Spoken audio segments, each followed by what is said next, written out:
tercera clasificada con un tiempo de 58.42, Lucía Juan del Atlético Gijones Sumeru.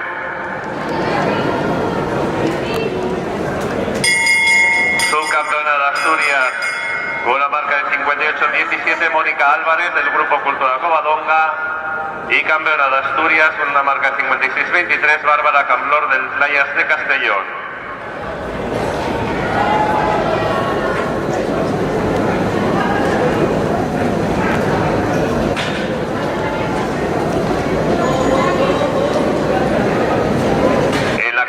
Promesa de estos 400 metros femeninos, campeona de Asturias con un tiempo de 58.17, Mónica.